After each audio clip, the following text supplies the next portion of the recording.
Hello future topper. तो कैसे हैं आप लोग? उम्मीद करते हैं कि आप लोग अच्छे होंगे, मस्त होंगे और स्वस्थ होंगे और क्लास 12 की एग्ज़ाम की तैयारी बहुत बेहतर तरीके से कर रहे होंगे।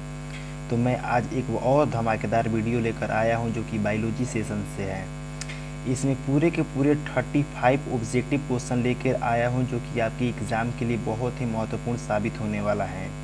यदि आप लोग पूरे इस कंसेप्ट को देखना चाहते हैं तो आप लोग पूरे फुल वीडियो को देखिए और प्रत्येक क्वेश्चन को लाइन बाय लाइन पढ़िए, समझिए और पूरे कंसेप्ट को समझिए ताकि आपके एग्ज़ाम के लिए बेहतर साबित होगा। यदि आप लोग इस चैनल पर न्यू होंगे तो आप लोग इस चैनल को सब्सक्राइब कीजिए और ज़्यादा से ज़्यादा अपने दोस्तों में शेयर कीजिए। यदि इस बार आप क्लास 12 की एग्ज़ाम देना चाहते हैं तो आपके लिए सबसे ज़्यादा महत्वपूर्ण होने वाला है। और मैं आपसे एक बात कह दूं कि यदि आप इस बार क्लास 12 की एग्ज़ाम देना चाहते हैं तो आप कॉपी पेन लेकर ही बैठे और प्रत्येक क्वेश्चन को आंसर के साथ आप लोग लिखें और याद करें। इससे होगा क्या कि आपके एग्ज़ाम के प्रत्येक वो कॉन्सेप्ट क्लियर होंगे जो कि ऑब्जेक्टिव सेशन से होंगे। तो मैं ज़्यादा समय न लेते हुए वीडियो के स्टार्ट करता हूँ। तो मेरा फर्स्ट नंबर प्रश्न बोल रहा है, एक स्वस्थ महिला के पूरा जीवन काल में उत्पन्न कुल अंडों की संख्या कितनी है? यानी एक स्वस्थ महिला अपने पूरे संपूर्ण जीवन काल में कितने अंडे को उत्पन्न करती है? तो जिसमें आपका एक का राइट आंसर हो जाएगा आपका ऑप्शन नंबर बी, यानी 400 अंडे उत्पन्न करती है। नेक्स्ट 2 नंबर प्रश्न। तो यहाँ पे 2 नंबर प्रश्न जो है आपको एक स्क्रीन के सामने लगा हुआ है। आप लोग क्या कीजिए कि प्रत्येक क्वेश्चन का आंसर आप लोग कमेंट बॉक्स में दीजिए, क्योंकि इससे मालूम चलेगा कि आप लोग कितना तैयारी किए हैं और कितना क्वेश्चन का राइट आंसर दे पा रहे हैं। तो 2 नंबर जो प्रश्न है वो बोल रहा है, गैस्ट्रुलेशन वह प्रक्रिया है जिसमें 4 गो आपका ऑप्शन है, जिसका राइट आंसर हो जाएगा आपका ऑप्शन नंबर सी, यानी कोशिकीय गतियाँ होती हैं, कोशिकीय गतियाँ होती हैं। नेक्स्ट 3 नंबर प्रश्न। तो अब जो 3 नंबर मेरा प्रश्न है वो यहाँ पे बोल रहा है, स्क्रीन पे लगा हुआ है। बोल रहा है 3 नंबर प्रश्न, स्तनधारियों में निषेचन की क्रिया संपन्न होती है, यानी निषेचन की क्रिया कहाँ होती है? ऑप्शन नंबर ए बोला है अंडाशय में, ऑप्शन नंबर बी बोला है गर्भाशय में, ऑप्शन नंबर सी बोला है फैलोपियन नली में, ऑप्शन नंबर डी बोला है योनि में। जिसमें 3 का राइट आंसर हो जाएगा आपका ऑप्शन नंबर सी, यानी फैलोपियन नली में। नेक्स्ट 4 नंबर प्रश्न। तो 4 नंबर जो प्रश्न है वो बोल रहा है कि गर्भाशय किससे संबंधित है? तो गर्भाशय किससे संबंधित है? तो आप लोग जानते हैं कि मादा जनन तंत्र का एक भाग है, यानी मादा जनन तंत्र से संबंधित है। ये जो प्रश्न है आपको एग्जाम में पूछा हुआ है प्रश्न, ये बहुत ही ज़्यादा इम्पोर्टेंट ये प्रश्न है। नेक्स्ट 5 नंबर प्रश्न। तो जो 5 नंबर प्रश्न है वो बोल रहा है आपको कि कोशिकीय अवस्था में भ्रूण क्या कहलाता है, यानी कोशिकीय अवस्था में भ्रूण क्या कहलाता है, जिसमें आपका 4 गो ऑप्शन के साथ ये प्रश्न जुड़ा हुआ है, जिसका राइट आंसर हो जाएगा आपका ऑप्शन नंबर बी, यानी मौरूला, मौरूला कहलाता है। नेक्स्ट 6 नंबर प्रश्न। तो जो 6 नंबर प्रश्न है वो बोल रहा है आपका 6 नंबर प्रश्न कि परिपक्व शुक्राणु के शीर्ष पर एक टोपीनुमा संरचना पाई जाती है, उसे क्या कहते हैं? तो इसका राइट आंसर हो जाएगा आपका एक्रोसोम, यहाँ पे एक्रोसोम रहेगा, एक्रोसोम, इसका राइट आंसर हो जाएगा आपका option number A. Next 6 number प्रश्न के बाद अब हम लोग 7 नंबर प्रश्न की ओर चलते हैं। तो 7 नंबर जो प्रश्न है वो बोल रहा है, सटोरली कोशिकाएं सहायक हैं, यानी सटोरली कोशिकाएं किसके लिए सहायक हैं? तो आप लोग को मालूम है कि शुक्राणु के परिपक्वन में, यानी शुक्राणु के परिपक्वन में सहायक होते हैं कौन कोशिकाएं? तो एस्ट्रोली कोशिकाएं। नेक्स्ट 8 नंबर प्रश्न। तो जो 8 नंबर प्रश्न है वो बोल रहा है, अंडाणु के भेदन से पूर्व शुक्राणु का परिपक्वन क्या कहलाता है? जिसमें आपका 4 गो ऑप्शन लगा हुआ है, जिसका राइट आंसर हो जाएगा आपका ऑप्शन नंबर ए, यानी कैपेसिटेशन, कैपेसिटेशन। नेक्स्ट यहाँ पे 8 नंबर प्रश्न के बाद अब 9 नंबर प्रश्न की ओर चलते हैं, जिसमें आपका 9 नंबर प्रश्न यहाँ पे बोल रहा है, फैलोपियन नलिका का अंडाशय से निकटस्थ भाग होता है, यानी फैलोपियन नलिका का अंडाशय से निकटस्थ भाग होता है, जिसमें आपका 9 का राइट आंसर हो जाएगा आपका ऑप्शन नंबर बी, यानी वायु कोष्ठक, वायु कोष्ठक। नेक्स्ट है 10 नंबर प्रश्न। तो 10 नंबर प्रश्न की ओर चलते हैं।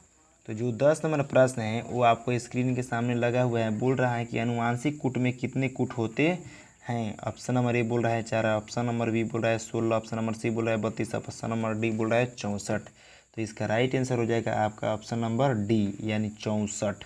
नेक्स्ट है 10 नंबर प्रश्न के बाद अब हम लोग 11 नंबर प्रश्न की ओर चलते हैं।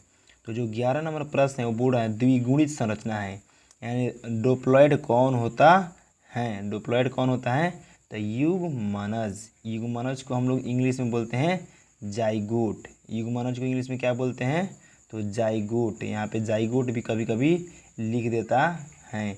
तो ये जो जाइगोट लिख देगा वो भी मेरा सही है। जाइगोट इंग्लिश शब्द रहा और युग्मनज क्या रहा, तो हिंदी शब्द रहा। नेक्स्ट आगे 12 नंबर प्रश्न की ओर चलते हैं। तो 12 नंबर प्रश्न यहाँ पे बोल रहा है जिब्रेलिन है। तो जिब्रेलिन क्या है, तो जिब्रेलिन एक हार्मोन होते हैं। जिब्रेलिन एक हार्मोन होते हैं जो कि पौधों में पाए जाते हैं। नेक्स्ट अब 12 नंबर प्रश्न के बाद अब हम लोग 13 नंबर प्रश्न की ओर चलते हैं। तो जो 13 नंबर मेरा प्रश्न बोल रहा है वो 13 नंबर प्रश्न यहाँ पे बोल रहा है इनमें से कौन नर युग्मक से संयोजन करके भ्रूणपोष बनाता है, जिसमें आपका 13 का राइट आंसर हो जाएगा ऑप्शन नंबर डी यानी द्वितीयक कोशिकाएं। द्वितीयक कोशिकाएं इसका राइट आंसर हो जाएगा। नेक्स्ट 14 नंबर प्रश्न। तो जो 14 नंबर प्रश्न है, तो 14 नंबर प्रश्न बोल रहा है मादा मानव के अंडाशय से अंडों का निकलना क्या कहलाता है। तो इसका राइट आंसर हो जाएगा ऑप्शन नंबर सी अंडोत्सर्ग कहलाता है। नेक्स्ट 15 नंबर प्रश्न। तो जो 15 नंबर प्रश्न है वो 15 नंबर प्रश्न यहाँ पे बोल रहा है लेडिंग कोशिकाएं पाई जाती हैं। लेडिंग कोशिकाएं पाई जाती हैं। तो इसका राइट आंसर हो जाएगा आपका ऑप्शन नंबर बी यानी वृषण की शुक्र जनन नलिकाओं में पाई जाती हैं। नेक्स्ट यहाँ पे 15 नंबर प्रश्न के बाद हम 16 नंबर प्रश्न की ओर चलते हैं। तो 16 नंबर जो प्रश्न है वो बोल रहा है मानव में निषेचन कहाँ होता है, यानी मानव में निषेचन कहाँ होता है। तो फाइलोपियन ट्यूब यानी फाइलोपियन नलिका में जो होता है वो निषेचन की क्रिया होती है। आगे 16 नंबर प्रश्न के बाद अब हम लोग 17 नंबर प्रश्न की ओर चलते हैं कि 17 नंबर मेरा प्रश्न क्या बोल रहा है। तो जो 17 नंबर प्रश्न है वो बोल रहा है किस हार्मोन द्वारा अंडोत्सर्ग नियंत्रण होता है, जिसमें 17 का राइट आंसर हो जाएगा यहाँ पे ऑप्शन नंबर डी यानी FSH एवं LH। FSH एवं LH फॉलिकल उत्तेजक हार्मोन या ल्यूटिनाइजिंग हार्मोन, दूध को इसमें हार्मोन होंगे। नेक्स्ट यहाँ पे 18 नंबर प्रश्न। तो 18 नंबर जो प्रश्न है वो बोल रहा है सर्टोरली कोशिकाएं पाई जाती हैं, यानी जो सर्टोरली नामक कोशिकाएं हैं वो किस में पाई जाती हैं। तो 18 का राइट आंसर हो जाएगा आपका ऑप्शन नंबर बी यानी वृषण में पाई जाती हैं, टेस्टिस में पाई जाती है। नेक्स्ट 19 नंबर प्रश्न। तो 19 नंबर जो प्रश्न है वो बोल रहा है मानव मादा में गर्भकाल होता है। तो ये तो सबको मालूम है, इसका राइट आंसर हो जाएगा सी यानी 9 माह। नेक्स्ट 20 नंबर प्रश्न। तो यहाँ पे जो 20 नंबर प्रश्न है वो यहाँ पे बोल रहा है, आपको दिखता होगा और इसका आंसर आप लोग कमेंट बॉक्स में देंगे। बोल रहा है 20 नंबर प्रश्न की कोरक की गुहा कहलाती हैं। कोरक की गुहा कहलाती हैं तो क्या कहलाती हैं, तो सीलोम कहलाती हैं, सीलोम। नेक्स्ट 21 नंबर प्रश्न। तो जो 21 नंबर प्रश्न है वो 21 नंबर मेरा प्रश्न बोल रहा है स्तनपायी जीवों में नर हार्मोन की उत्पत्ति कहाँ होती है, जिसमें 21 का राइट आंसर हो जाएगा ऑप्शन नंबर बी यानी अंडकोश में, अंडकोश में। नेक्स्ट 22 नंबर प्रश्न। तो जो 22 नंबर मेरा प्रश्न है वो बोल रहा है नर जनन कोशिका शुक्राणु उत्पन्न करती हैं, यानी नर जनन कोशिका शुक्राणु उत्पन्न करती हैं मतलब किसके द्वारा शुक्राणु उत्पन्न करती है, जिसमें 22 का राइट आंसर हो जाएगा आपका ऑप्शन नंबर ए यानी शुक्राणु जनन द्वारा। नेक्स्ट 23 नंबर प्रश्न। तो जो 23 नंबर प्रश्न है वो बोल रहा है एंड्रोजन किसे उद्दीपित करता है, एंड्रोजन किसे उद्दीपित करता है। तो इसका राइट आंसर हो जाएगा आपका ऑप्शन नंबर डी। इसका राइट आंसर क्या हो जाएगा, तो ऑप्शन नंबर डी यानी शुक्राणु जनन को। नेक्स्ट 24 नंबर प्रश्न। तो जो 24 नंबर प्रश्न है वो बोल रहा है परिपक्व व मादा युग्मक के बनने की क्रिया है। तो 24 का राइट आंसर हो जाएगा आपका ऑप्शन नंबर डी यानी अंड जनन। नेक्स्ट 25 नंबर प्रश्न। तो जो 25 नंबर प्रश्न है वो 25 नंबर प्रश्न यहाँ पे बोल रहा है, स्क्रीन के सामने लगा हुआ है कि यौनारंभ के समय प्रथम आवर्त चक्र कहलाता है। तो जिसमें 25 का राइट आंसर हो जाएगा आपका ऑप्शन नंबर सी यानी रज्जु दर्शन कहलाता है। 25 का राइट आंसर हो जाएगा ऑप्शन नंबर सी। नेक्स्ट प्रश्न।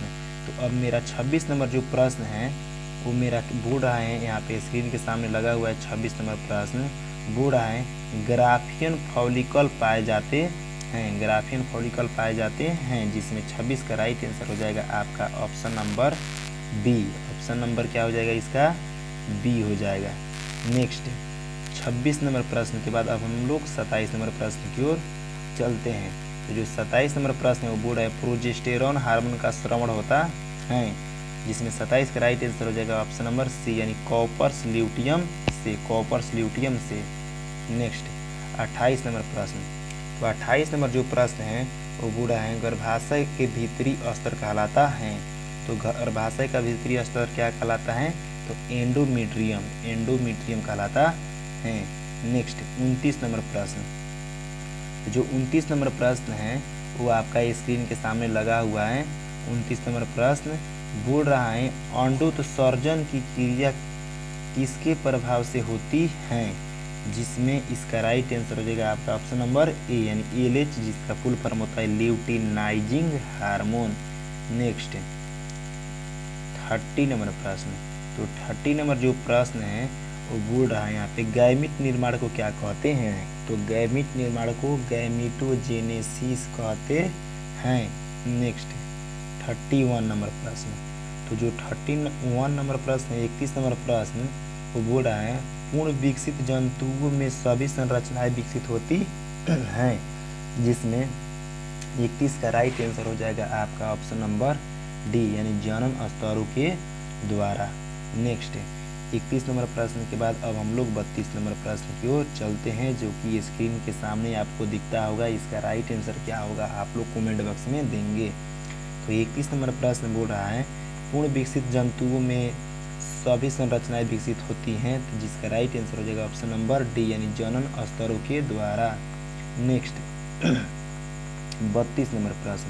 तो जो 32 नंबर प्रश्न है वो बोल रहा है स्तनपायी जीवों में भ्रूण की एलेंटोइस किसमें सहायता करती हैं? तो इसका राइट भी आंसर हो जाएगा डी यानी पोषण। नेक्स्ट 33 नंबर प्रश्न। तो जो 33 नंबर प्रश्न है वो बोल रहा है 33 नंबर प्रश्न ब्रेफियन पुटिका पाई जाती हैं, ब्रेफियन पुटिका पाई जाती हैं, जिसका राइट आंसर हो जाएगा आपका ऑप्शन नंबर डी यानी स्तनियों के अंडाशय में। नेक्स्ट 34 नंबर प्रश्न। तो जो 34 नंबर प्रश्न है वो बोल रहा है जनन अंग विकसित होते हैं भ्रूणीय, यानी इसका राइट आंसर क्या हो जाएगा 34 का? तो 34 का राइट आंसर हो जाएगा आपका ऑप्शन नंबर सी यानी मीसोडर्म। नेक्स्ट 35 नंबर प्रश्न। तो जो 35 नंबर प्रश्न है ये मेरा लास्ट प्रश्न रहा। तो जो 35 नंबर प्रश्न बोल रहा है किस जनन परत से रक्त तथा परिवहन तंत्र का उद्भव होता है, जिसमें 35 का राइट आंसर हो जाएगा आपका ऑप्शन नंबर बी यानी मीजोड हो जाएगा।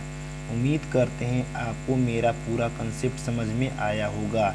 यदि मेरा कंसेप्ट समझ में आया होगा तो मेरे इस चैनल को सब्सक्राइब कीजिए और ज़्यादा से ज़्यादा अपने दोस्तों में मेरे इस चैनल को शेयर कीजिए। तब तक के लिए जय हिंद।